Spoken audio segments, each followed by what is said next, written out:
Salam sejahtera kepada semua pelajar. Jadi untuk hari ini kita masih lagi berada dalam bab 3 tingkatan 3 iaitu pentadbiran negeri-negeri Melayu bersekutu. Dan minggu-minggu sebelum ni kamu sudah belajar bagaimana strategi manipulasi yang digunakan oleh British di negeri-negeri Melayu. Contohnya di negeri Perak, di negeri Selangor, di negeri Sembilan.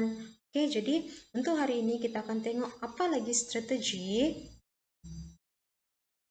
yang digunakan oleh British untuk mendapatkan ataupun untuk memasuki negeri-negeri Melayu bersekutu. Tengok yang seterusnya, dia menggunakan strategi desakan dan juga paksaan kepada raja-raja Melayu untuk menerima perlindungan British. Dan desakan British di Selangor. Kita tengok di Selangor dahulu. British dia terus mencari alasan setelah gagal mewujuk Sultan Abdul Samad menerima perlindungan ketika memberi bantuan ketenteraan menamatkan perang Klang.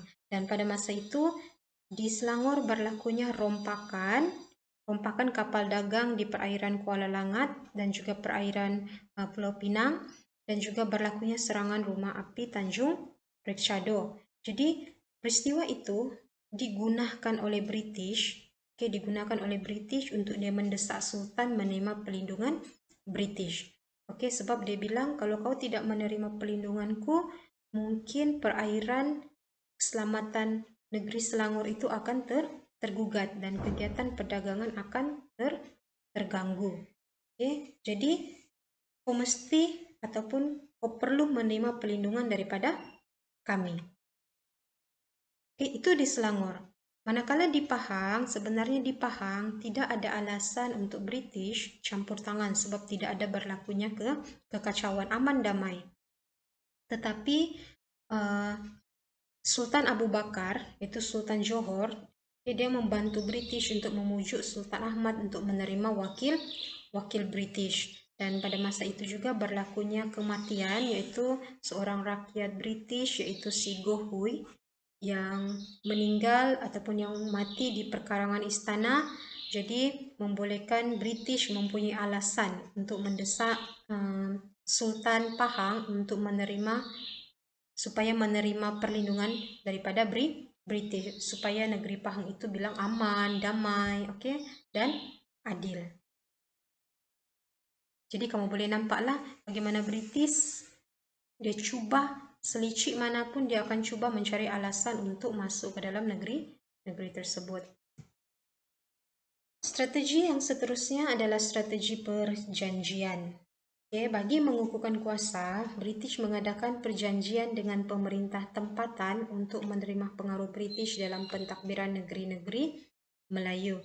Dan perjanjian yang mereka buat ada beberapa perjanjian, contohnya perjanjian Pangkor, perjanjian di Sungai Ujung, perjanjian antara British dengan Selangor, dan juga perjanjian antara British dengan Pahang. Jadi sebenarnya perjanjian ini sudah dirancang oleh pihak British, di mana perjanjian ini mesti memberi kepentingan kepada mereka. Jadi kita akan tengok satu-satu bagaimana perjanjian itu memberi kepentingan kepada mereka. Perjanjian yang pertama adalah Perjanjian Pangkor 1874. Di mana si Andrew dia memanggil ketua-ketua Pelombong iaitu He Hin dan juga Hai San untuk menamatkan perselisihan faham. Konon dia menjadi orang tengah lah untuk menyelesaikan perbalahan di antara pelombong-pelombong Cina. Dan pembesar-pembesar Melayu yang bertalaga pada ketika itu seperti si Raja Abdullah, si Ngah Ibrahim dan Datuk Sagor dipanggil untuk berunding di Pulau Pangkor. Tetapi pada masa itu Sultan Ismail dan Raja Yusuf tidak menyertai rundingan tersebut. Dan kalau kamu tengok antara syarat-syarat perjanjian Pangkor ini, dia akan memberi kepentingan yang lebih banyak kepada British. Tengok yang pertama, Raja Abdullah diiktiraf sebagai Sultan Perak. Raja Ismail dibenarkan memakai gelaran Sultan Mudah dan diberikan sebuah jajahan kecil untuk ditakbir. Ini sebenarnya orang bilang gula-gula ataupun gula-gula manis kepada Sultan ataupun Raja, supaya orang bilang okey, aku bersetuju dengan yang diutarakan ataupun yang dibagi keputusan oleh British. Tetapi kalau kamu tengok stat nomor 3, Sultan menerima seorang resident British, di mana perlu mendapat nasihat dan dipatuhi dalam semua urusan kecuali berkaitan agama Islam dan juga adat Melayu. Jadi di sini British dia sudah mula masuk ke dalam sistem pentadbiran negeri-negeri Melayu. Ngah Ibrahim diakui sebagai orang kaya Menteri Laut dan menerima seorang penolong presiden. Yang kelima pula, British berkuasa penuh ke atas pungutan cukai di Perak. Okay, bukan hal pentadbiran saja, tetapi hal kewangan pun British sudah dapatkan. Jadi kamu akan tengok dalam perjanjian-perjanjian seterusnya, British mesti ada kepentingan dia. Tengok perjanjian British dengan Sungai Ujung, Datuk Kelana diiktiraf sebagai pemerintah Sungai Ujung. British berkuasa penuh memungut cukai di Sungai Linggi. Perjanjian British dengan Selangor, British membantu Sultan memerintah negeri. Dan British menghantar si G. Davidson menetap di Klang dan juga si Frank untuk menetap di Langat untuk membantu pentadbiran Selangor.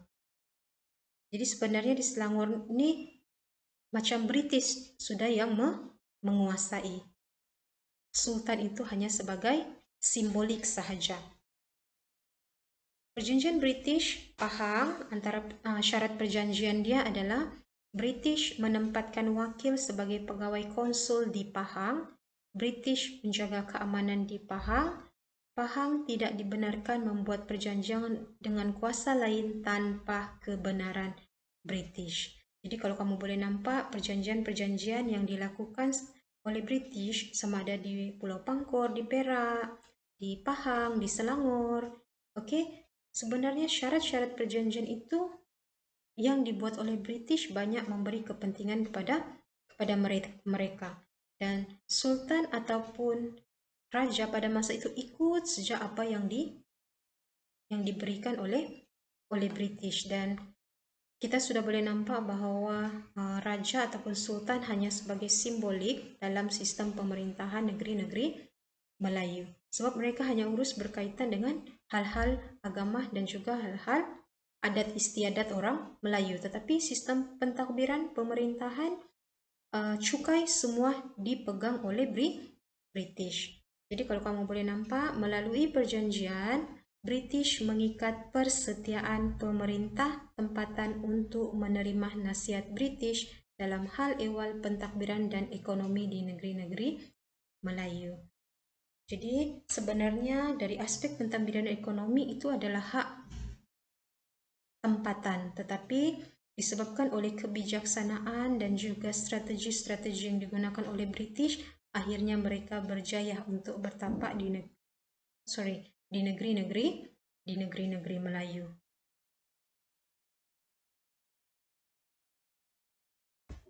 Okey, jadi untuk hari ini itu sahaja. Kita akan sambung untuk topik ini pada kelas akan datang, dan cikgu harap subtopik untuk hari ini akan membantu kamu memahami tajuk ini dengan lebih baik. Sebenarnya kalau kamu belajar dengan betul, bab ini sebenarnya menarik, okey, untuk kamu kaji. Okey, itu sahaja. Terima kasih.